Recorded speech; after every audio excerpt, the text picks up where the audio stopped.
Sir सबसे पहले आप हमें ये बताओ आर्टिस्ट क्या होता है? Who is an artist? Straight up के आज के एपिसोड में हमारे साथ है महीत फाइन आर्ट्स के founder Pankaj Kapoor.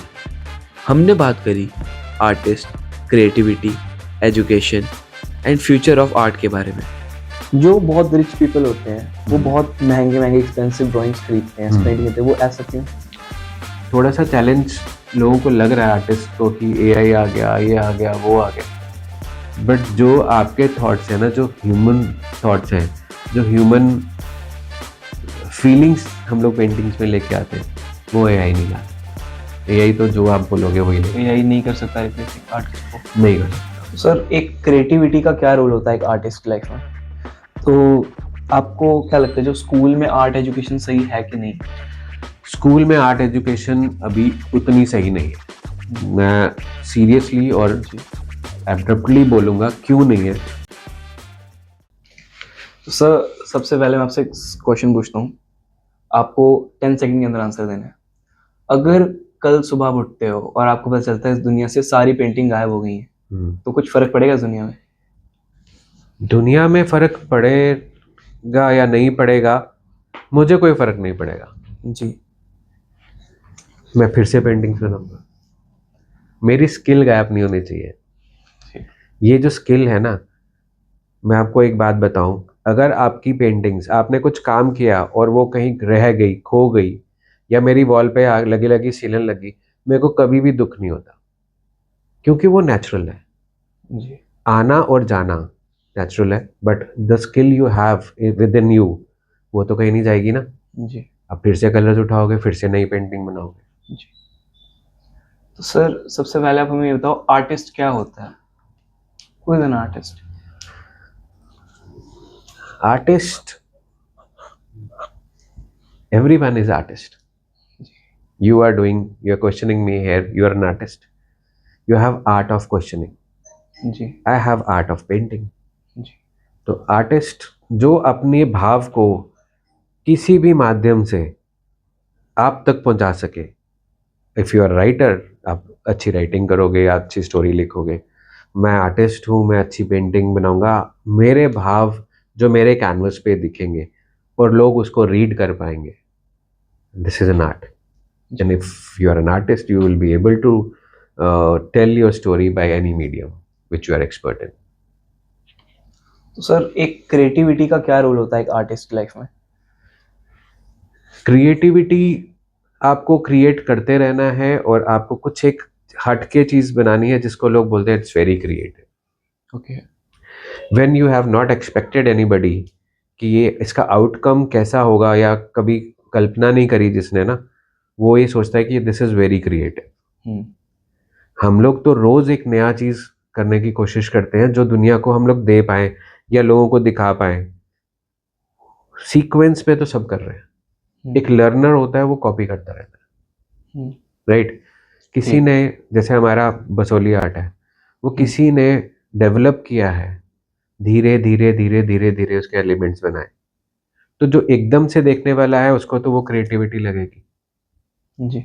when we keep on exploring new techniques in our profession, और जो हम काम कर रहे हैं, सपोजिंग अगर मैं ऑयल पेंटिंग कर रहा हूँ, तो मैं कुछ ऐसा बनाने की कोशिश करूंगा जो कि बहुत अच्छा हो, देखने में बहुत अच्छा हो, राइट? जी। जब आपको कोई चीज किसी पहली चीज से डिफरेंट दिखती है, then it is called creativity. तो सर इज क्रिएटिविटी बोर्न और trained? Talent is born, creativity is trained. How anyone can become creative? By learning, by polishing skills.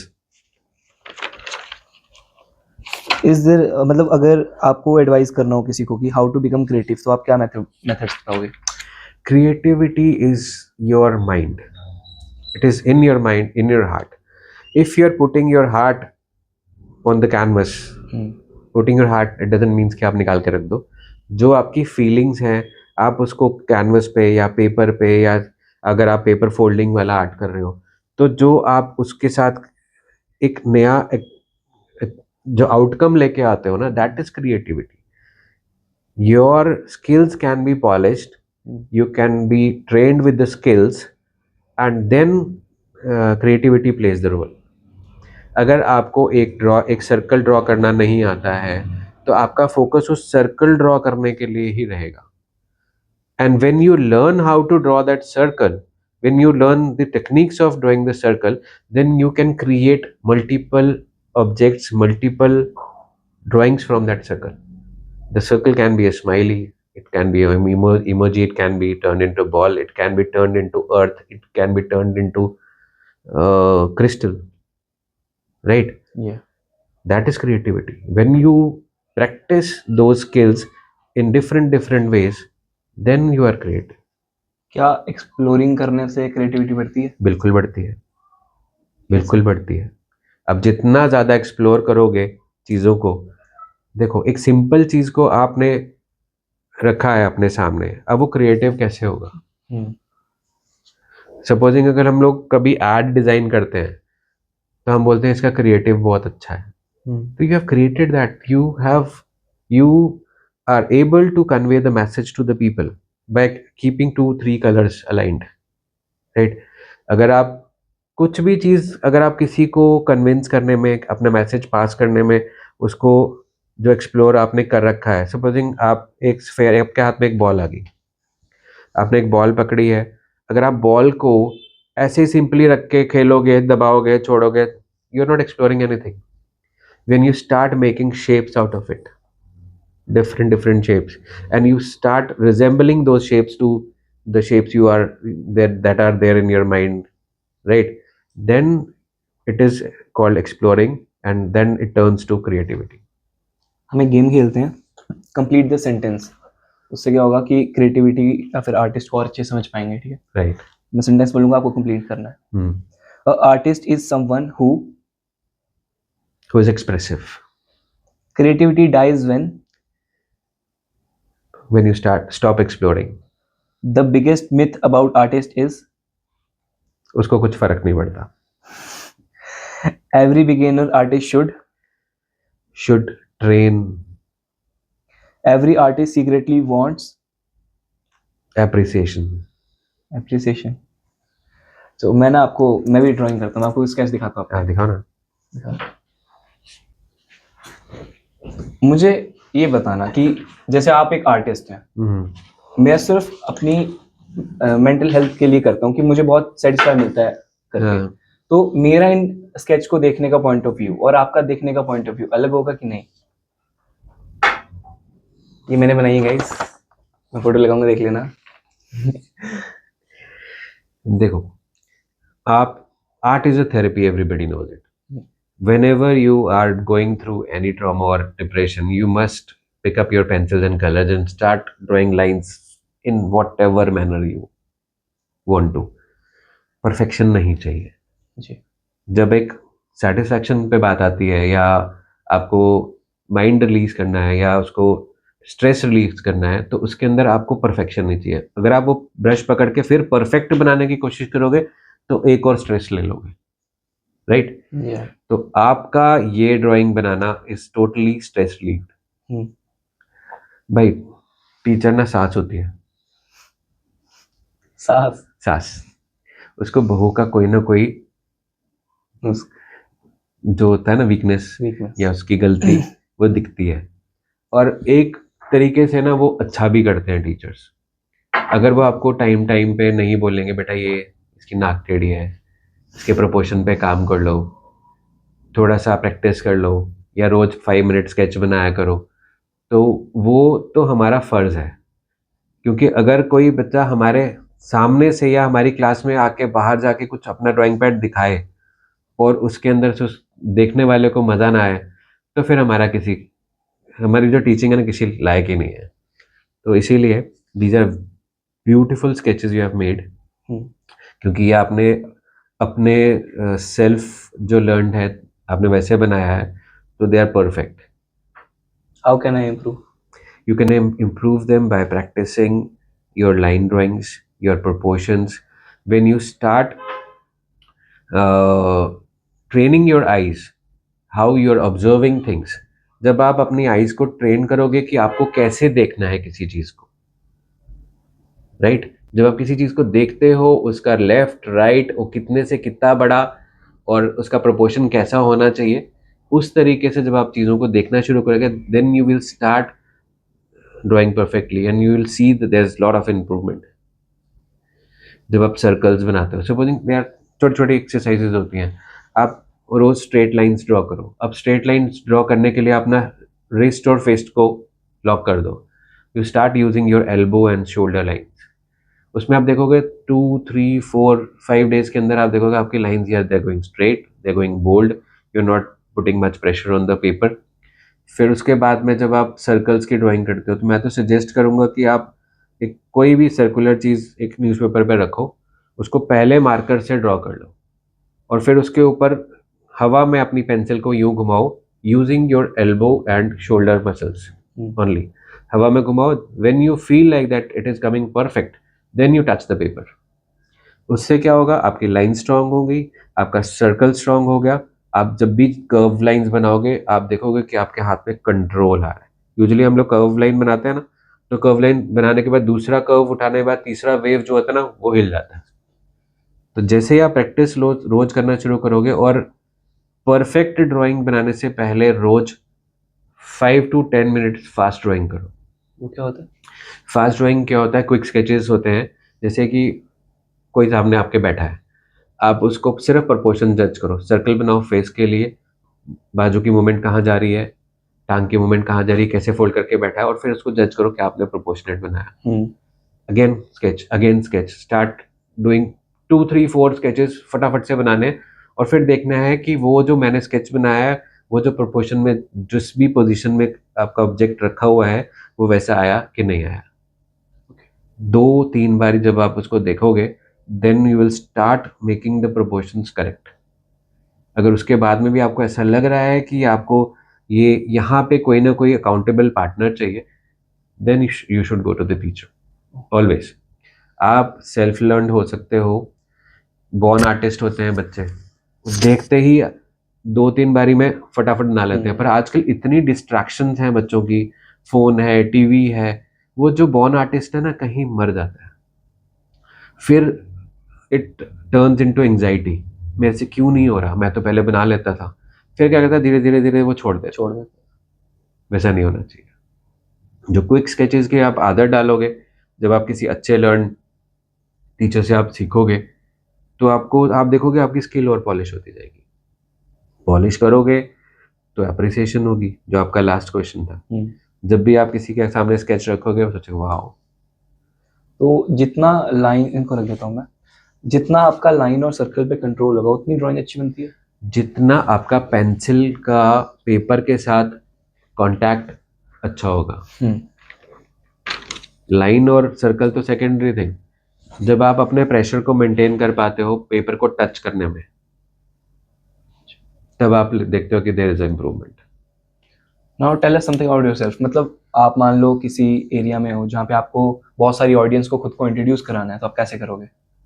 बहुत सारी ऑडियंस को मुझको खुद को इंट्रोड्यूस कराना है। Simply I am Pankaj Kapoor, founder of Mahit fine art skill development private limited, and I am an artist and a fashion designer. आपको art के साथ किसने, मतलब इतना प्यार क्यों है आपको आर्ट से? Why you are so obsessed with art? I started drawing when I was in second or third standard. Second हमारा कैमलिन इंडिया का कॉन्टेस्ट होता था, अभी भी होता है, all India art and drawing contest होता है हर स्कूल में।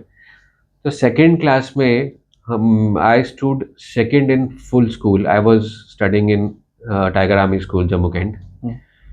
तो मेरा सेकेंड पोजीशन आया, और जो फर्स्ट पोजीशन होल्डर था वो एक 12th क्लास का स्टूडेंट था, और जो थर्ड पोजीशन होल्डर था वो एक 11th क्लास का। और आप सेकंड? और मैं सेकंड क्लास का बच्चा था।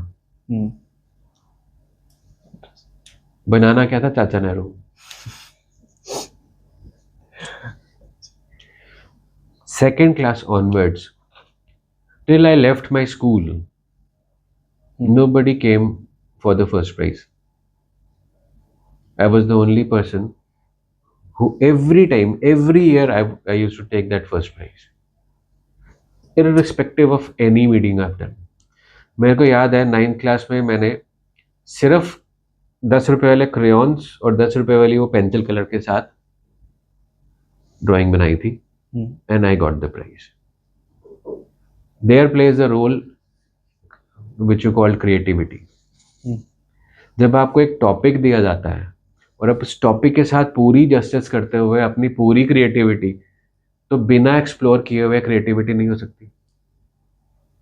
जो आपको टॉपिक दिया जाता है या 2 टॉपिक दिए जाते हैं, जब उसको जितना ज़्यादा एक्सप्लोर करोगे, then you start keeping all the things in a funnel कि आपको उस 1 घंटे के कंपटीशन में क्या उतारना है, उस पर क्या मीडियम यूज करोगे, कितना फास्ट अपना मैसेज दे पाओगे. जितने भी कॉम्पिटिशन होते हैं वो तो मैसेज होता है ना. अभी स्वच्छ भारत पे है, अभी विकसित भारत पे कॉम्पिटिशन हो रहे हैं, तो वो मैसेज दोगे कि मीडियम ट्राई करोगे, तो वहाँ देयर कम्स द क्रिएटिविटी. तो आपको सेकंड के बाद से ड्राइंग पसंद आई? पहले से भी पसंद थी. हम्म, बचपन में अभी मेरे को मेरे पेरेंट्स बताते हैं कि मैं कुछ ना कुछ ड्रॉ करता ही रहता था घर पे. तो इतनी तो मेमोरी नहीं होती ना. मेमोरीज तब आपको याद रहती है जब कोई अचीव करा होगा आपने. बाकी सारी चीज़ें तो नहीं होती. और हम लोग सेकंड थर्ड फोर्थ में ही ये सारे mediums, oil paintings, acrylic colours use करना हमने शुरू कर दिया हुआ है. तो आपकी स्टडीज को इफेक्ट पड़ा था इस सबसे? पड़ता है. पड़ता है. पड़ता है. आर्टिस्ट लोग ना स्टडीज में एवरेज ही होते हैं, हम्म, क्योंकि most of the time they spend on art. Exam चल रहे होते थे, हम ड्राइंग कर रहे होते थे. हमें इतना पता था कि जितने पासिंग के लिए चाहिए वो हमें आता है. तो पेरेंट्स करते थे सपोर्ट? पेरेंट्स कभी कभी डांटते थे, फिर सपोर्ट भी करते थे. क्या कर सकते हैं. तो अगर आप आर्टिस्ट नहीं होते तो क्या कुछ किस प्रोफेशन में होते या क्या होते? अगर मैं आर्टिस्ट नहीं होता, हम्म, मैंने कभी सोचा ही नहीं. तो क्योंकि आर्ट ही दुनिया है, मैंने कभी सोचा नहीं. हाँ, जब ऐसा लगने लगा, जब मैंने फैशंस करी, तो वो इसीलिए करी थी कि आर्ट से, तब ऐसा लगता था कि आर्ट से आप कुछ कमाई नहीं कर सकते. You can't feed your children ना, ड्राइंग करके क्या कमा लोगे. Then we did fashion designing, then we started our career in that. फिर उसके बाद जैसे चलता गया. आज भी आपको लगता है आर्ट में पैसा नहीं है या अब है? नहीं, अब आर्ट में पैसा है. हम्म, ऐसा नहीं है कि आप पेंटिंग बना के बहुत कमा लोगे, but if you are practising art, आप उसको सिखा सकते हो, आप उसकी टीचिंग दे सकते हो. आप अभी अभी तो स्कोप बहुत ज़्यादा, अभी जम्मू में अभी शुरू हुआ है, बाहर तो बहुत ज़्यादा स्कोप है. If you are making good art and if you are exhibiting it somewhere, तो जब आपको लोगों को आपका आर्ट पसंद आता है तो वो बिकता भी है. जो बहुत रिच पीपल होते हैं वो बहुत महंगे महंगे एक्सपेंसिव ड्राइंग्स खरीदते हैं, पेंटिंग करते हैं, वो ऐसा क्यों? ऐसा क्यों? मतलब वो क्या देखते वो हैं उस महंगा painting में? नहीं देखते, वो यूनिक देखते हैं, हम्म, उसकी वैल्यू देखते हैं. अभी मैंने कभी आप फ्रेंच डोर बेकरी गए हो छन्नी में, तो आपको पता चलेगा कि जो 18th सेंचुरी के क्लॉड मोनेट थे, उन्होंने इम्प्रेशनिज्म पे पेंटिंग्स बनाई है. रियलिस्टिक रियलिज्म पे आउटडोर सीन्स जो बनाते थे, इट स्टार्टेड इन 18th और लेट 18th सेंचुरी और 19th सेंचुरी. तो उससे पहले क्या होता था, आपने देखा होगा कि जितने भी आर्टिस्ट हैं ना, वो बहुत रियलिस्टिक पोर्ट्रेट्स बनाते थे. कभी आपने पुरानी पेंटिंग देखी होंगी, आप देखो एक एक चीज एकदम उभर के आ रही है, बिल्कुल नीट एंड क्लीन. अगर उसकी ज्वेलरी है, उसके बाल है, एक एक बाल करके बनाते थे. तो वो एक अलग लॉबी थी. तो जब ये इम्प्रेशनिज्म आया, ये बोल्ड स्ट्रोक्स लगाते थे और ये आउटडोर सीनरीज बनाते थे. तो उसके बाद ये टोटल सिनेरियो चेंज हुआ. तो वो जो टाइम पीरियड था जब आर्ट इवॉल्व हुआ फ्रॉम परफेक्शनिज्म टू इम्प्रेशनिज्म, तो वो जो चेंज थे ना, वो पेंटिंग्स बहुत फेमस है. अभी आप दिल्ली रेलवे स्टेशन पे भी देखोगे, एक रेलवे इंजन बना है, वो भी क्लॉड मोनेट का है बना हुआ. सेम रेप्लिकास मैंने बनाई है 7 पेंटिंग्स में. If you ever visit that छन्नी वाला जो इनका फ्रेंच डोर स्टोर है, आप देखोगे वो जो 7 पेंटिंग ऑयल पेंटिंग्स बनाई हुई है, वो मैंने उन आर्टिस्ट की रेप्लिका बनाई हुई है. तो ये क्लासिक जो चीजें होती है ना, ये वो लोग खरीदते हैं। जिन्हें इंटरेस्ट भी रहा हो, कभी इंटरेस्ट भी रहा हो, जिनको डेप्थ दिखती हो, जिनमें उसके अंदर कुछ एक्स्ट्रा चीज दिखती हो। मतलब आप कोई स्केच बनाओगे या आप कोई पेंटिंग बनाओगे, जब तक आप उसके अंदर कोई मैसेज नहीं दोगे और जो किसी को मैसेज अट्रैक्ट नहीं करेगा, वो पेंटिंग खरीदेगा। मतलब बनाने वाले की भी क्रिएटिविटी है, खरीदने वाले की भी खरीदने वाले की भी क्रिएटिविटी है। जो कलेक्टर्स होते हैं ना, बायर्स भी 2 या 3 किस्म के होते हैं। कुछ होते हैं जो आर्ट सिर्फ कलेक्ट करते हैं क्योंकि उनको अपनी गैलरीज में जाके बेचते हैं। कुछ डायरेक्ट बायर्स होते हैं जिनको देखते ही पेंटिंग को ऐसा लगता है, यार ये पेंटिंग मेरी लॉबी में होनी चाहिए, तो मेरे को अच्छी वाइब्स देंगी। ये पेंटिंग मेरे घर के घुसते ही होनी चाहिए, ये एनर्जी को रिपेल करेगी, नेगेटिव एनर्जी को। तो जो आर्टिस्ट है वो भी कुछ ना कुछ तो डालता ही है ना उसके अंदर, कि उसको अगले को मैसेज आए कि ये नेगेटिव एनर्जी रिपेल कर रहा है या ये पॉजिटिविटी बिखेर रहा है। कुछ आर्टिस्ट होते हैं जो बहुत ज्यादा डिस्टर्ब्ड होते हैं, तो आप देखो उनकी पेंटिंग्स को देखो ना, आपको उसके अंदर वो डिस्टर्बेंस, डिस्ट्रैक्शन दिखेंगी। But there are also some buyers who want to buy those kind of paintings also. तो आर्ट अभी थोड़ा सा चैलेंज लोगों को लग रहा है, आर्टिस्ट को, कि एआई आ गया, ये आ गया, वो आ गया। बट जो आपके थॉट्स हैं ना, जो ह्यूमन थॉट्स हैं, जो ह्यूमन फीलिंग्स हम लोग पेंटिंग्स में लेके आते हैं, वो एआई नहीं ला सकता। एआई तो जो आप बोलोगे वही लेके एआई नहीं कर सकता रिप्लेस एक आर्टिस्ट को। नहीं कर सकता, नेवर। हेल्प कर सकता है। हेल्प कर सकता है, हाँ। आप कोई चीज़ सोच रहे हो, आप कैनवस पे उतारने से पहले अगर आप एआई से डिस्कस करते हो, it will give you lot of options. आप ये कर सकते हो, ये कर सकते हो, ये कर सकते हो। तो that can be a help for the artist. Challenge नहीं है, सिखा नहीं सकता। एक सेट पैटर्न पे काम करेगा। मेरे पास बहुत सारे स्टूडेंट्स आते हैं, वो कुछ बड़ी जल्दी ग्रैब करते हैं, कुछ स्लो लर्नर्स होते हैं। तो एक जैसा पेस नहीं चल सकता सबके लिए ना, सब अलग अलग तरीके से है, ऐसे ही होता है। तो आपका जो इंस्टीट्यूट है महित फाइन आर्ट्स, पहले तो इस नाम क्या किस बेसिस पे रखा है? माहित। माहित। माहित। हाँ, माहित। माहित संस्कृत का वर्ड है और इसका नाम है honour. Sorry, honour. Honour and fine arts. Fine art तो फाइन आर्ट है। अच्छा, सो आपने जम्मू में क्यों खोलने का सोचा इंस्टीट्यूट? क्योंकि मैं जम्मू में रहता हूँ। तो क्योंकि जम्मू वालों को कोई ऑप्शन नहीं है। अच्छा, मैं आपको बताता हूँ, हमारे यहाँ पे एक ही गवर्नमेंट फाइन आर्ट इंस्टीट्यूट है और वहाँ पे भी लिमिटेड एडमिशन। गवर्नमेंट भी सिखाती है? गवर्नमेंट फाइन आर्ट कॉलेजेस होते हैं, हर जगह होते हैं। तो फाइन आर्ट कॉलेजेस में जो जम्मू का है, वहाँ पे प्रॉपर एक बंदिश है, क्राइटेरिया है। 12th पास के बाद आप जा सकते हो, सीयूईटी दे रखा होगा तब जा सकते हो, आपकी एज लिमिट इतनी होनी चाहिए तब आप जा सकते हो, राइट। और they will take 40-50 students, that's it. अब किसी बच्चे को 12th नहीं करी मैंने, आपने किसी अच्छा, बच्चे ने अगर अच्छा, 12th अच्छा, नहीं करी, राइट, और मुझे फाइन आर्ट करना है और मुझे उसके अंदर डिप्लोमा भी चाहिए, मुझे डिग्री भी चाहिए, कहाँ जाएगा? कॉलेज नहीं जा सकता। मेरी एज का कोई बंदा होएगा, उसको अब आया कि मैं रिटायर होने के बाद ना मैंने फाइन आर्ट करना है, वो नहीं जा सकता वहां पर। जबकि बाकी सारे थ्रू आउट वर्ल्ड कभी भी किसी भी एज में आप एडमिशन ले सकते हो। तो जम्मू में कोई भी फाइन आर्ट का प्राइवेट इंस्टीट्यूट नहीं है जो आपको उस कोर लेवल की ट्रेनिंग देता हो। देन आई डिसाइडेड कि हम लोग यहाँ पे फाइन आर्ट, बच्चों को फाइन आर्ट की अपॉर्चुनिटी तो दे। We cover everything there, fine art, craft, clay art, resin art, even fabric embellishments, textile designing, tie and dye, batik printing, and these all folk arts। Basoli painting को हम लोग अभी बहुत फोकस करने वाले हैं अभी आने वाले दिनों में। आप देखो जो कलमकारी है बिहार की, मिथिला की, वो बच्चा बच्चा करता है वहाँ पे, बूढ़ी औरतें। तो वो वहाँ पे ना लोगों का जीविका का सोर्स है वो कलमकारी। कभी आप जाओ बिहार में, आप देखोगे कि अनपढ़, जिन्होंने पढ़ाई लिखाई नहीं करी है, छोटे बच्चे जो गरीब हैं, जो लेडीज हैं वहाँ पे घर पे, हर घर में वो कलमकारी कर रहे हैं। क्यों कर रहे हैं? क्योंकि they have kept their art open to flourish. Jammu के बसोली को जीआई टैग मिला है, बट कितने लोग जानते हैं? कितने लोग वो आर्ट कर पाते हैं? कितने लोग हमारे यहाँ सिखा पा रहे हैं?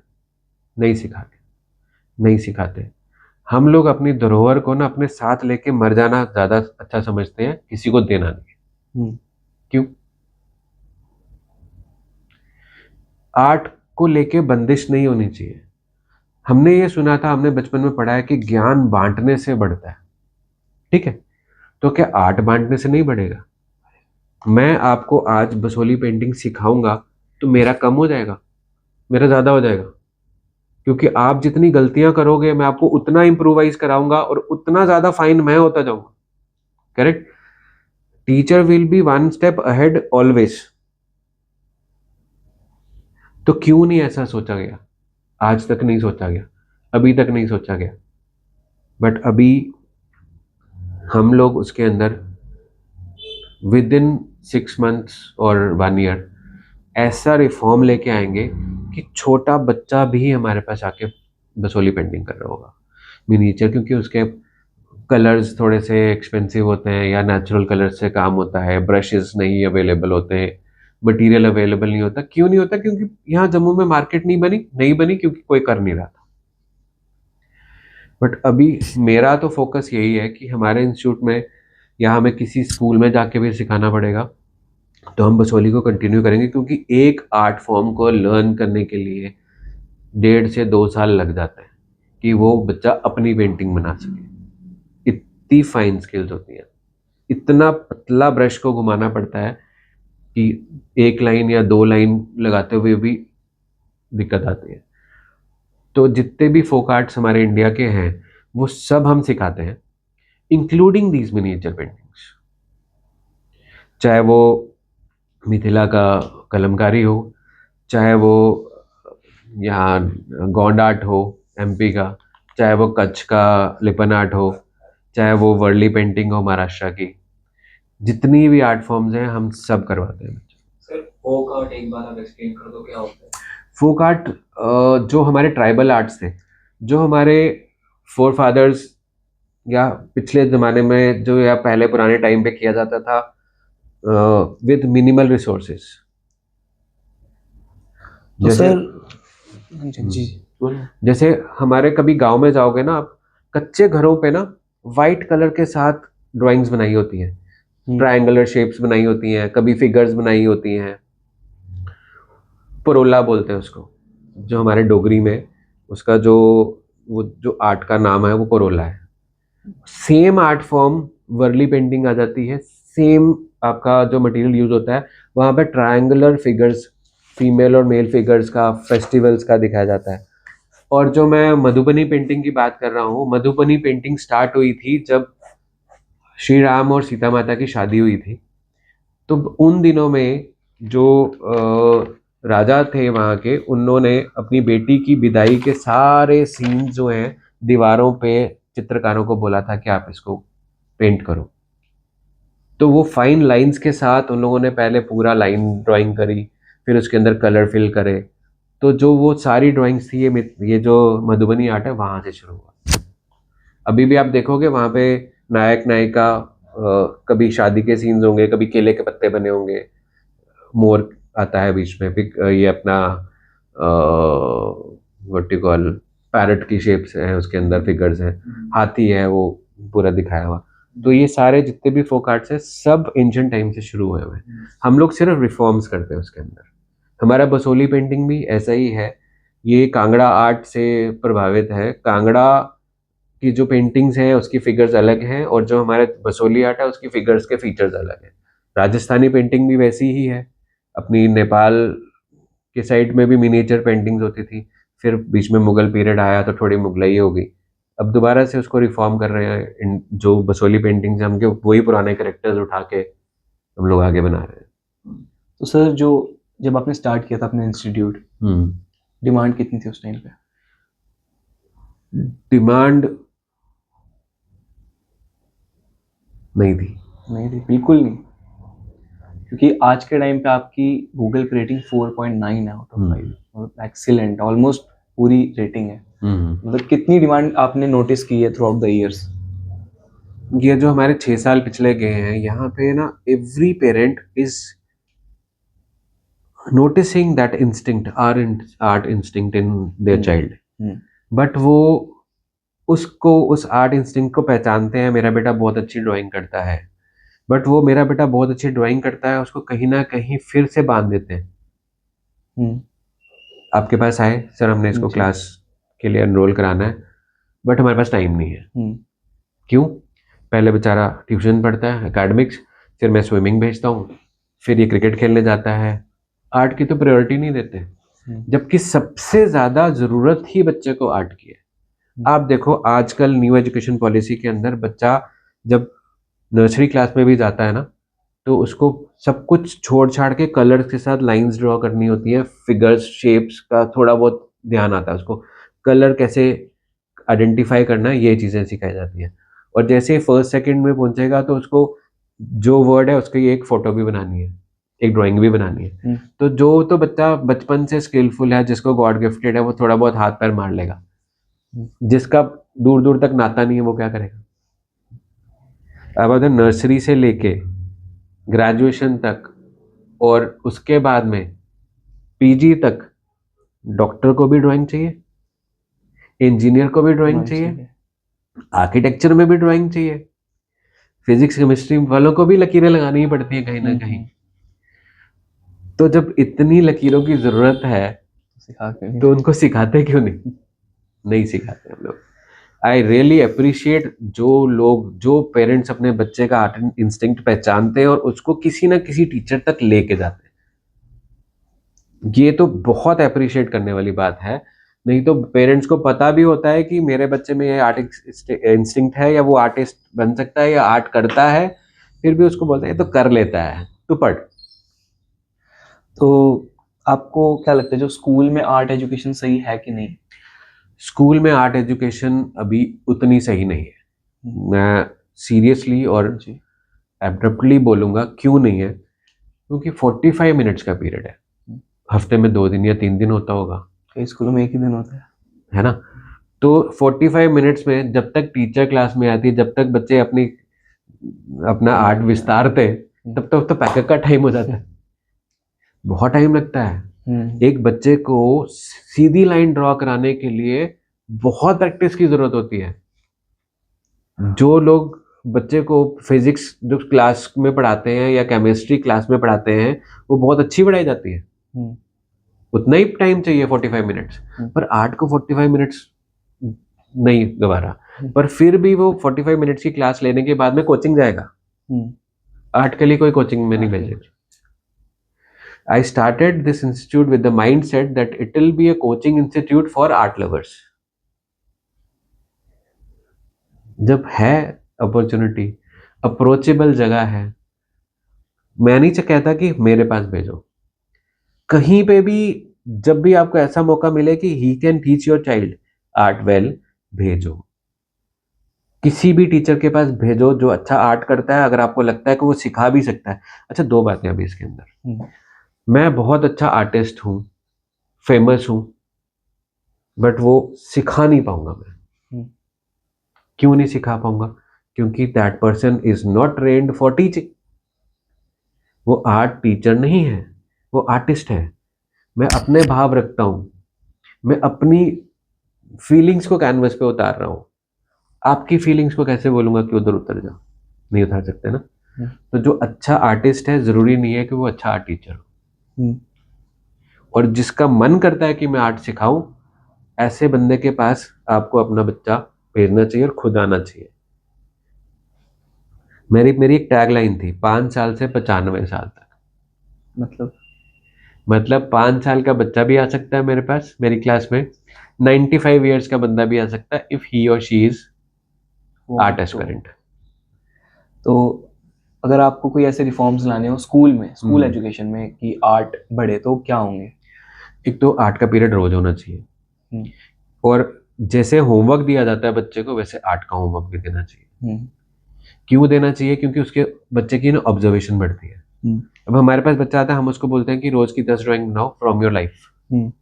सराउंडिंग्स में देखो, table, chair, glass, cup, charger पड़ा है, उसको देखो, बनाओ। और फिर नेक्स्ट डे वो जब लेके आता है हमारे पास, हम उसकी वहीं से मिस्टेक्स बताते हैं। इससे क्या होता है कि बच्चे का माइंड ट्रेन हो रहा है कि मैंने जो देखा मैंने वैसे नहीं बनाया, अब मुझे ऐसा बनाना है। तो जब भी वही चीज दोबारा ड्रॉ करने के लिए बैठेगा ना, तो 50% मिस्टेक्स ना उसके अंदर से गायब हो जाएंगी। तो over the period of time जब रोज वो इतनी ड्राइंग्स बना रहा है, तो आप सोचो कि उसकी वो जो आर्टिस्ट जो उसके अंदर बॉर्न आर्टिस्ट था, वो ट्रेन हुआ कि नहीं हुआ? ट्रेनिंग तो चाहिए। आप ताइक्वांडो सीखने जाते हो, आप बॉक्सिंग सीखने जाते हो, कितनी देर तक आप नकल की प्रैक्टिस करते हो जबकि उसकी यूज ही नहीं होता जब तक फाइट नहीं होती, क्योंकि आपको आपकी नकल्स को स्ट्रेंथन करना है। आप देखोगे जब कोई बच्चा आर्ट सीख के जाता है या आर्ट सीखने आता है, जब उसकी ट्रेनिंग के दौरान में पेरेंट्स को बहुत मौका मिलता है ये जज करने का कि वो उसकी जो हैंडराइटिंग है वो सुधर रही है। हम लोगों को ट्रेन किया गया था ऐसे करके लिखने के लिए, आजकल बच्चे क्या लिखते हैं? ऐसे करके लिखते हैं।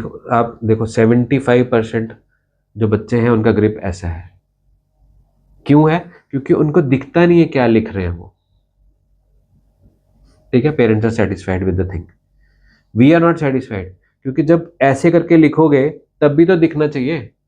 उसको सिटिंग पोस्चर ठीक करो, उसको बोलो कि तुम ऐसे बैठे हो, कॉपी को थोड़ा सा राइट सरका लो और ऐसे करके लिखो। जब आप इस ग्रिप के साथ लिख रहे हो तो आपको दिख भी रहा है and you are going straight, you are dragging your hand like anything. तो यहां करके लिखोगे ना, बच्चा बहुत, अब कॉपी के 4 पेज नीचे तक उसका इंप्रेशन होता है। और वही बच्चा जब ड्राइंग के लिए आता है तो इतनी कार्विंग करता है अपने ड्राइंग पैड पे कि मिटाने से भी मिटता नहीं। तो this is what we are improving. आपके इंस्टीट्यूट में क्या क्या सिखाते हो आप? हम लोग हमारे इंस्टीट्यूट में सब कवर करते हैं। Fine art, total fine art. Fine art means पूरी स्टडी ऑफ पेंसिल से लेके ग्रेफाइट ट्रेनिंग से लेके चाको ट्रेनिंग से लेके वाटर कलर ट्रेनिंग, उसके बाद आपका एक्रेलिक ऑयल कलर ट्रेनिंग, ये सब होता है। उसके बाद हम लोग 3D वर्क पे भी काम करते हैं, जैसे क्ले स्कल्पटिंग होगी, कोन वर्क हो गया। उसके बाद में हम लोग क्राफ्ट पे पेपर क्राफ्ट कराते हैं, पेपर माशी कराते हैं, जो हमारे जम्मू का कश्मीर का आर्ट बोला जाता था वो भी कराते हैं, कलमकारी कराते हैं। हम लोग आपको कलर्स की प्रॉपर ट्रेनिंग देते हैं। फाइन आर्ट एंड क्राफ्ट में तो ये कवर होता ही होता है वास्ट तरीके से। अप्लाइड आर्ट कराते हैं। और उसके बाद में हमारे पास फैशन एंड टेक्सटाइल इंजीनियरिंग के कोर्सेज हैं। फैशन डिज़ाइनिंग में प्रॉपर कोर्स आता है आपका। टेलरिंग किसी को करना है कि मुझे फैशंस नहीं करना है प्रॉपर, मुझे सिर्फ टेलरिंग करनी है, मुझे टेलरिंग के बाद में तुरंत काम शुरू करना है, तो had a 6 months or 1 year training from us and you start your boutique on. हम लोग बुटीक मैनेजमेंट ट्रेनिंग कराते हैं राइट फ्रॉम स्क्रैच। किसी को कुछ नहीं आता, मशीन हैंडल करनी नहीं आती, चलानी नहीं आती, देखी नहीं कभी, और मुझे ये काम करना है, हम आपको 6 महीने से लेके 1 साल के अंदर इतना ट्रेन कर देंगे कि आप अपने क्लाइंट को ड्रेस बना के दे सकते हो। क्या फीस है सर आपके? फी हमारी नॉमिनल सी है, usually we charge 3500 per month. अलग अलग कोर्सेज के बेसिस पे या अलग अलग कोर्सेज के बेसिस पे। फैशन की फीस अलग होती है। अगर उसके अंदर आपको डिग्री या डिप्लोमा कोर्स करना है तो जिस यूनिवर्सिटी के साथ एफिलेटेड है उसका फी इंक्लूड होता है साथ में। अभी लेटेस्ट हम लोगों ने 5 to 6 एंड 6 to 7 किड्स के लिए बैच स्टार्ट किया है, उसका 2500 है। In spite of these fees structures, अगर कोई ऐसा ग्रुप है जो हमें पे नहीं कर सकता कि भाई मेरे पास पैसे नहीं है पर मैं सीखना चाहता हूँ, उसके लिए भी हमारे पास प्रोग्राम्स है। We conduct every day 1 hour class for those learners who can't pay, who can't afford our fees. उसमें कोई भी आ सकता है? कोई भी आ सकता है। आप रजिस्टर करो, जैसे हमारा बैच 25 to 30 लोगों का हो जाता है, हम आपको कॉल करते हैं, आप उसी दिन आके हमारा बैच अटेंड कर सकते हो। 1 घंटा रोज कर सकते हो, फ्री में सीख सकते हो? हाँ, रोज फ्री में सीखते हो, हर रोज हम नया आर्टिकल सिखाते हैं। तो कितने आपने कोई ऐसा स्टूडेंट देखा है कभी जिसने तो आपको शॉक ही कर दिया हो, बहुत शॉकिंग? बिल्कुल, मेरे पास एक बच्चा आया था, आई वोंट, मैं उसका नाम नहीं लूंगा क्योंकि उसको थोड़ा सा ऐसा हो जाएगा कि मेरे सर ने बोल दिया। वो बच्चा इतना टैलेंटेड था कि मतलब आपको मैंने एक चीज बताई है ना, आप उसको प्रैक्टिस करोगे, आप उसको 2 बना के लाओगे। मतलब ऐसे ऐसे ऐसे कैलिबर वाले बच्चे हैं हमारे पास, बट वो अफोर्ड नहीं कर सकते। किसी अच्छे इंस्टीट्यूट में जा नहीं सकते, या कोई ऐसा बंदा नहीं मिलता कि जो उनको समझ सके। I trained her for 2 years, now she is working with me. मतलब वो मेरा राइट हैंड है। She is also earning now. मतलब अगर एक ऐसा बिल्कुल ही बिगिनर है, वो आपका इंस्टीट्यूट ज्वाइन करता है, तो आपका जो इंस्टीट्यूट है वो इनफ है उसके लिए? इनफ है। I can say you that we are the start and we are the end of the training. अगर आप willing हो हमारे से complete training लेने के लिए, the moment you complete the training, you will be a trainer by the end of the course. This is what we want to produce. मैंने अभी थोड़ी देर पहले बोला था कि जब हम लोग किसी को सिखा नहीं सकते तो फायदा नहीं है। तो मुझे वो सिखाने वाले लोग ही तो अपने इंस्टीट्यूट में ट्रेन करने हैं। मैं कब तक करूँगा? अगर सिर्फ मैं हूँ तो कब तक हूँ? अगर मेरे जैसे 10, 12, 20, 100 बंदे हो जाएंगे तो आर्ट उतना फैलेगा ना। सोचो, अगर मेरे पास ट्रेंड है, सपोजिंग बरनाई से बच्चा आ रहा है, वो ट्रेन हो गया, अब मेरे पास बरनाई से बच्चे आ नहीं सकते, I can always offer him और हर कि आप जाओ वहाँ पे उनका होम ट्यूशन ले लो। तो अर्निंग सोर्स तो उसका स्टार्ट हो गया फटाफट से। अगर कोई बोले कि आर्ट से पैसा नहीं आता है, पर आता है। बड़े सारे लोग हैं जिनको सोर्स ही नहीं मिलता कि मेरे बच्चे को सिखाना है, पर मेरे पास टाइम नहीं है, मैं नहीं जा सकता कहीं पे, बच्चे को टू एंड फ्रो नहीं करा सकता, तो वो होम ट्यूशंस लगा सकता है। पर उसके लिए we have to produce more trainers. मैं तो ये चाहूँगा कि जितने भी लोग हैं जिनको ऐसा लगता है कि उनको ट्रेनिंग की ज़रूरत है और वो आगे उसके अंदर अपना जॉब ढूंढ रहे हैं या उसके अंदर अपनी कमाई का सोर्स ढूंढ रहे हैं, आओ। Whether you can pay me or not, you come join me, we'll show you the sources. सबसे ज्यादा बच्चे किस कोर्स में आपके पास? मेरे पास फाइन आर्ट्स में कितने होंगे? 10। And overall I have trained more than 200 students. हर साल बढ़ रहा है? हर साल कम हो रहा है। कम हो रहा है? क्या वजह लगती है आपको? पता नहीं, people don't want to train their children, समझ नहीं आ रही। रैपिड फायर करते हैं। टैलेंट और प्रैक्टिस? प्रैक्टिस। पेंसिल और ब्रश? Pencil first. स्केच और पेंटिंग? स्केच। कलर्स और black and white? Black and white. Your favourite artist? There's so many. Many. Claude Monet. One habit every artist should have? Regular practice, consistency. Coffee or tea while painting? Both. Sir, आपने biggest lesson क्या सीखा अपनी journey से? Biggest lesson, बहुत सारे hurdles आएंगे, रुकना मत। अगर कोई ऐसा डिसीजन आपकी लाइफ का जो आप चेंज कर सकते हैं पास्ट से, तो क्या होता? 20 साल पहले ये काम शुरू करके। मतलब कि आप 20 साल पहले काम शुरू करते? हाँ। कोई ऐसा रिग्रेट है लाइफ का जो? हाँ, मैंने अपना आर्ट जो छोड़ा था या जो मैंने अपना बुटीक क्लोज करा था, वो मुझे नहीं करना चाहिए था। अभी खोला है फिर से? कितना टाइम हो गया? 1 year हो गया। तो अभी आप राइट नाउ क्या क्या चला रहे हो एक साथ? I am running this institute and since we have to create jobs for our trainees, जो भी हमारा फैशन का कोर्स लेता है, मुझे उसके लिए जॉब क्रिएट करना था, इसलिए I started the boutique at the earliest. आप मतलब कोर्स के साथ जॉब भी क्रिएट करते हैं? हाँ जी, मैंने आपको टेलरिंग सिखाई, और if you are a girl, कोई भी आपको जॉब पे नहीं रखेगा। क्यों? यहाँ पे एक ना माइंडसेट है, अरे लड़की ने बनाया, अच्छा नहीं बनाया होगा। क्यों? अगर वो लड़की ट्रेंड है तो क्यों नहीं बनाएगी? और हमारे जम्मू में आप सर्वे करो, 99% जो टेलर्स हैं they are from outside, Jammu के नहीं है। जो बुटीक ओनर्स हैं वो जम्मू के होंगे, पर जो वर्कर्स हैं वो जम्मू के नहीं है। फिर हम बोलते हैं कि जम्मू में जॉब नहीं मिलती, ट्रेनिंग ही नहीं है, स्किल क्या है आपके पास? और आपको पता है, ये सरकार के बाद से आपका स्किल ट्रेनिंग मस्ट हो गया, क्योंकि स्किल बेस्ड जॉब बहुत सारी है, हर जगह मिल जाएंगी। हमने कभी फोकस ही नहीं किया, किसी ने सोचा ही नहीं यार कि मुझे a normal person, normal girl और a normal boy who is 12th pass और 10th पास और 8th pass, he or she can earn 30K per month by these trainings. अभी जॉब अपॉर्चुनिटीज बहुत है। अभी करवा चौथ का सीजन आएगा ना, किसी के पास टेलर नहीं है, अपने स्किल को वहां शो करो, स्टार्ट अर्निंग। सबसे अच्छी अर्निंग, सबसे अच्छा जॉब सोर्स है।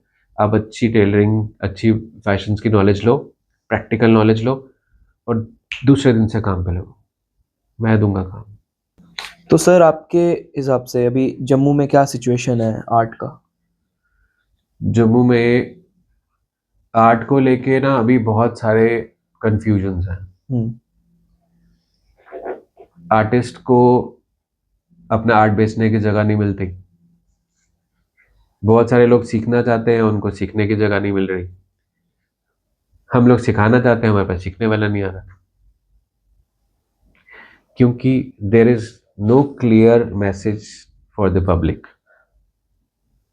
कहाँ जाए, कौन अच्छा सिखाएगा, रादर कौन सिखाएगा।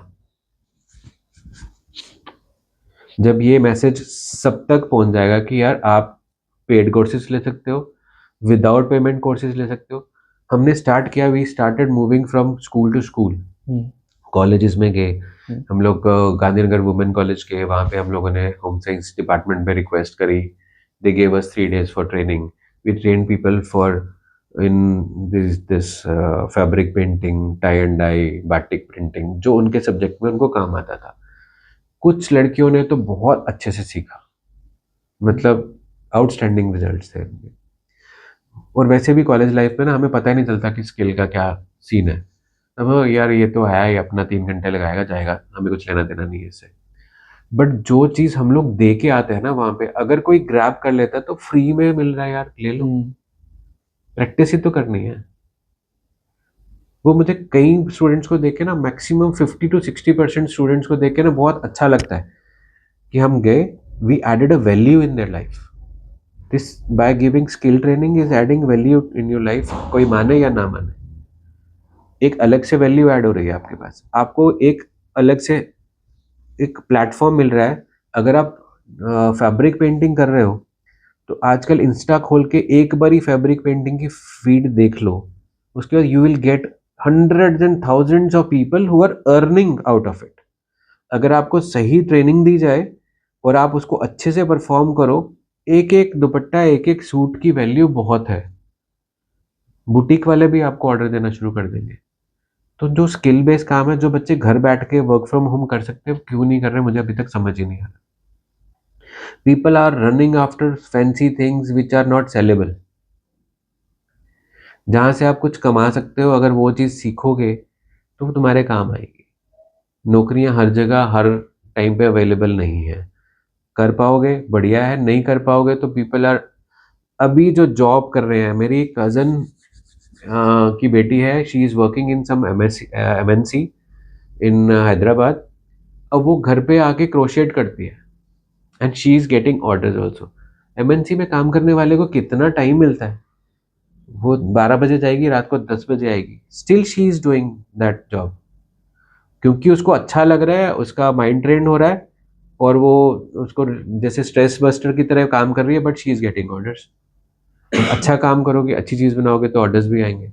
सिमिलरली कोई भी स्किल आप सीखो, उसमें आप एक्सपर्टाइज करो, उसके अंदर एक्सप्लोर करो, क्रिएटिविटी लेके आओ, यू विल गेट ऑर्डर्स। तो income generate, end of the day whatever you do, it is what all matters is how much you are selling. आपकी बात तो सुन के ना ऐसा मतलब बहुत मन कर रहा है आपका वो विजिट मारने का इंस्टीट्यूट। आप आओ प्लीज, थोड़ा सा मैसी है पर आपको अच्छा लगेगा। अगर मैं एक ऐसा मतलब वीडियो शूट करूं जिसमें मैं एक पूरा डे स्पेंड करूं वहां पे, तो आप परमिशन दोगे? क्यों नहीं, मैं I am open for everybody. तो कल को हम लोग किसी को वहां बैठ के पॉडकास्ट सिखा रहे होंगे, एक स्किल है ना, ऐड हो रही है ना। तो हम वीडियो जरूर बनाएंगे गाइस पूरे इंस्टीट्यूट पे। सर ए- आर्ट का फ्यूचर आप कहाँ देख रहे हैं? आर्ट फ्यूचरिस्टिक लोगों को ही समझ में आता है। फ्यूचर में आर्ट कहाँ जाएगा? मुझे बताओ फ्यूचर क्या सोचते हो? फ्यूचर में मतलब आने वाले टाइम में आप जैसे एआई काफी टेक ओवर कर रहा है आर्ट कहीं नहीं जाएगा बेटा, और ऐसे ही वापस सारी दुनिया। जैसे आपने बोला कि एंशिएंट टाइम से हम खाली उसमें एडिशंस करते आ रहे हैं, हम्म, तो आगे क्या क्या एडिशंस होंगी? रिफॉर्म्स होते हैं ना। आप देखो, जब से हमारा ये अभी पिछले 6 महीने से आप अपनी फीड देख रहे हो इंस्टाग्राम की, लॉट ऑफ एआई वीडियोस, अभी आप कहीं ना कहीं पकना शुरू हो गया यार ये भी एआई है। वैसे ही आप आर्ट, जब एआई जनरेटेड आर्ट को 1 या 2 बार ही देखोगे ना, आर्ट क्या है? आर्ट दिल को सुकून देता है।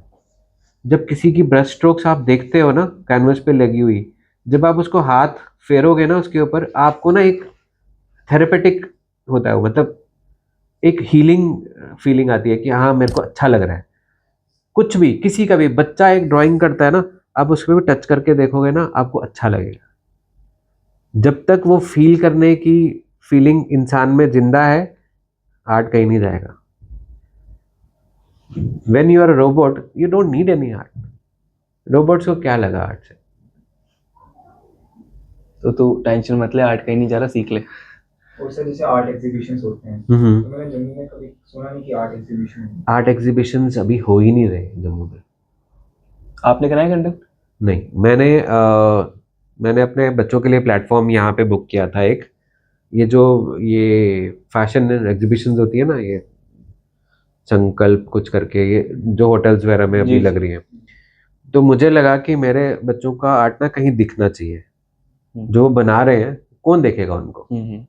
तो people who visit these kind of exhibitions, they are after all fancy items। किसी ने लिपस्टिक चाहिए, किसी को साड़ी चाहिए, किसी को सूट चाहिए, पर फिर भी बहुत सारे लोग आए हमारे स्टॉल पे। दे अप्रिशिएटेड। मेरे जो स्टूडेंट है उनका 1-1 2-2 प्रोडक्ट बिकना बहुत बड़ी बात होती है। जो लोग देख के जाते थे वो अप्रिशिएट करते थे, उनसे कार्ड लेके जाते थे, उनका कॉन्टैक्ट लेके जाते थे, and I am pretty sure कहीं ना कहीं उनको ऑर्डर्स भी आए होंगे। तो जो फर्स्ट हैंड सेल, जो आपका आर्ट देखने के बाद बिक जाता है ना, वो आपको बहुत बूस्ट करता है। व्हाट माय प्लानिंग इज कि हम लोग अभी अपने ही इंस्टीट्यूट में हर मंथ एक आर्ट एग्जीबिशन का प्रोग्राम शुरू करने लगे, क्योंकि पहले दिन से बच्चा इन्वेस्ट नहीं कर सकता। क्योंकि अगर आप कोई बड़ा प्लेटफॉर्म देखते हो उसमें इन्वेस्ट करना पड़ता है, और फिर उतनी उसकी बिक्री नहीं हो तो मज़ा नहीं आता उसको। हालांकि लोगों की नज़र में आना बड़ी बात होती है। फिर हम लोग थोड़ा थोड़ा हम कला केंद्र को फोकस करेंगे कि वहाँ पे अपने बच्चों के आर्ट्स डिस्प्ले करेंगे। इंडिया में अभी सबसे बड़ा आर्ट एग्जीबिशन कहाँ पे है? मुंबई में आर्ट एग्जीबिशन लगी रहती है भाई। आप जाओ किसी भी स्टूडियो में या किसी भी म्यूजियम में जाओ, वहाँ पे ऑलरेडी डिस्प्लेड कोई ना कोई हर तीसरा बंदा आर्ट एग्जिबिट कर रहा होता है। अभी प्रगति मैदान में भी थी पिछले दिनों, और हैदराबाद में भी थी, एक और थी, कहाँ पे, मुंबई में तो थी तो वो सीरीज ऑफ तो आपके हिसाब से एग्जीबिशन है। मुंबई हैदराबाद की बड़ी सिटीज है, सिर्फ यही रीजन है या फिर वो लोग कुछ ऐसा अलग कर रहे हैं जो हम लोग नहीं कर पाते हैं? नहीं, एक्चुअली क्या है, none of them are exhibiting in individual manner. Agencies हैं, वो आप आर्टिस्ट को कॉल करती हैं, वो ऑर्गेनाइज करती हैं, आप पार्टिसिपेट कर सकते हो।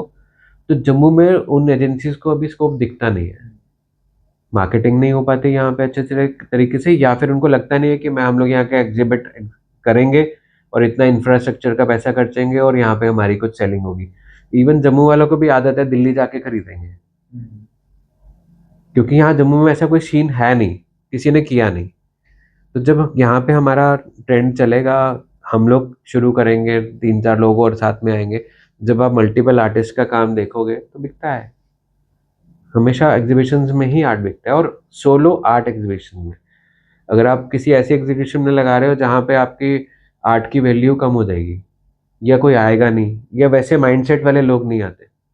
अगर आर्ट एग्जीबिशन होगी तो वहाँ पे आर्ट माइंड खरीदने वाले या आर्ट अप्रिशिएटर्स आएंगे, या फिर आर्ट कलेक्टर्स आएंगे, या आप जाओगे, या मैं जाऊँगा जो सीखता हूँ, कि मैं देखूँ बाकी दुनिया क्या कर रही है, किस तरीके से काम हो रहा है, दूसरे आर्टिस्ट का काम कैसा है, हमें जाना चाहिए। क्योंकि जब अपनी भी आप ड्राइंग बनाते हो ना, तो कम से कम उसको उठ के ना 2-3 फुट दूर जाके देखो कैसी दिख रही है। जब तक आप डेस्क के पास रहते हो ना, वो सब अच्छा अच्छा अच्छा ही होता जाता है। मैं तो कहता हूँ कि आप 1-1.5 घंटा बैठे हो, उठो, पानी वानी पियो, फिर आके उसको ऐसी नज़र से देखो जैसे आपने नहीं बनाई। उससे क्या होगा, आप अपनी अकाउंटेबिलिटी बढ़ाओगे, आप अपनी गलतियां निकालोगे उसके अंदर, फिर उस गलती को ठीक करोगे। आप 3-4 बार ये रिपीट करके देखना, आपको मजा आएगा। आपको दिखेगा कि ये गलत हो गया यार, इसको बना लो। हम क्या करते हैं, हम स्केच बनाना शुरू करते हैं, बना के खत्म करना है आज। खत्म करके शेडिंग नहीं हो पा रही है, तो उंगली मारी ऐसे करके, ब्रश मारा, हाँ हो गया, खत्म, आज की पेंटिंग खत्म होगी। नहीं, जब आप कोई पेंटिंग ड्राइंग शुरू करते हो, स्केच बना के भी उसको दूर जाके देखो, गलती निकालने की कोशिश करो, उसके अंदर से ढूंढ ढूंढ के निकालो। जितनी आप गलतियां खुद की निकाल पाओगे, निकालने के बाद में किसी ऐसे बंदे को कभी भी अपनी ड्राइंग अपने पेरेंट्स को नहीं दिखाना, अपने सिबलिंग्स को नहीं दिखाना, जो आपको बहुत अच्छा पुचकारता हो उसको नहीं दिखाना। ऐसे बंदे को दिखाना जो आपकी बेइज्जती करने में तुला रहता हो। वो बड़ी अच्छी तरीके से आपकी गलती दिखाएगा, ਇਹਦਾ ਤਾਂ ਨੱਕ नहीं है ठीक। फिर आप उस पर काम करोगे। The moment you will start working on your mistakes, you will improve. Sir एक एक्टिविटी करते हैं, हम सीनरी बनाते हैं दोनों, ठीक है? आ जाओ। इससे होगा क्या पता नहीं, बट मजा आएगा।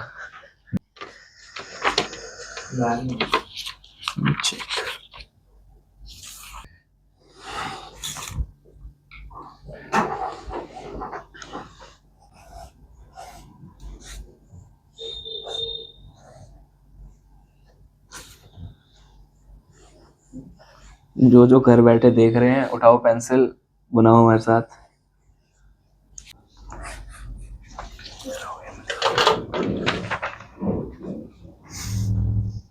ये जो हंसा है ना, तेरा तो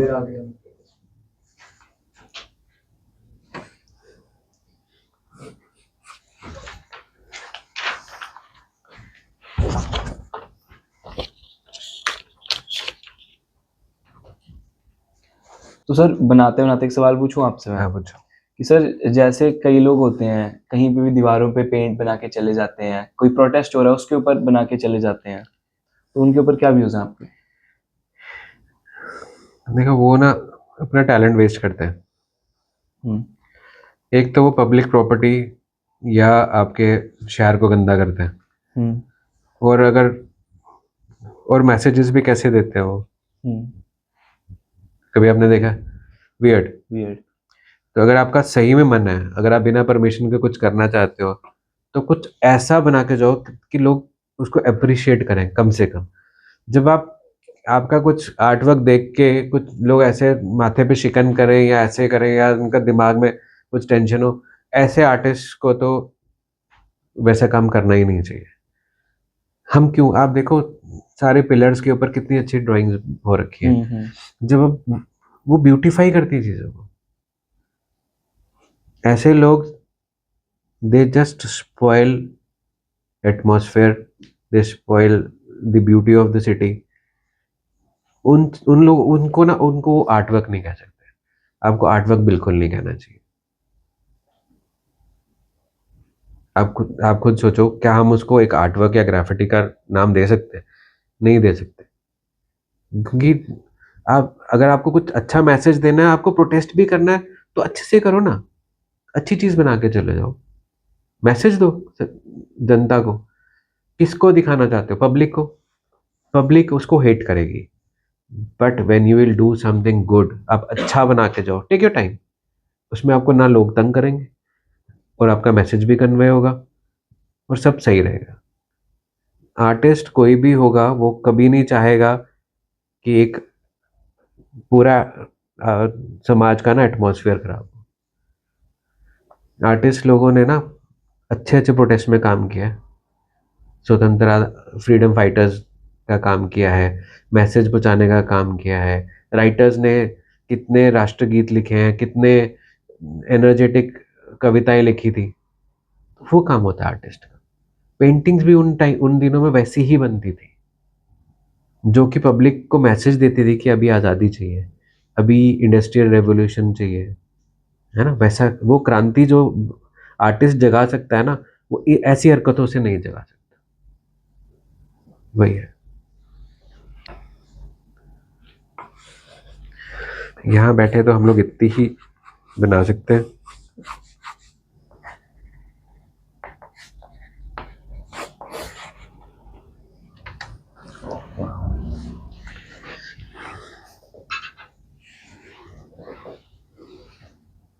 ठीक है, ठीक है। तो एट द एंड सर, कोई एक एडवाइस जो आप देना चाहो यूथ को, किसी आर्टिस्ट को? सभी आर्ट एस्पिरेंट्स को मैं बोलूँगा कि अपने स्किल्स पे काम करो। जिस भी स्ट्रीम में, जिस भी नीश में आप जाना चाहते हो, उसको प्रॉपर तरीके से ट्रेनिंग लो और एकदम से कंसिस्टेंसी रखो और काम करते जाओ उस पर। Make yourself so perfect कि कोई छू ना पाए आपको। Thank you so much sir, Thank आप you. अपना प्रीशियस टाइम निकाल के आए यहाँ पे। I hope you enjoy. I enjoy talking to you people. Thank you sir.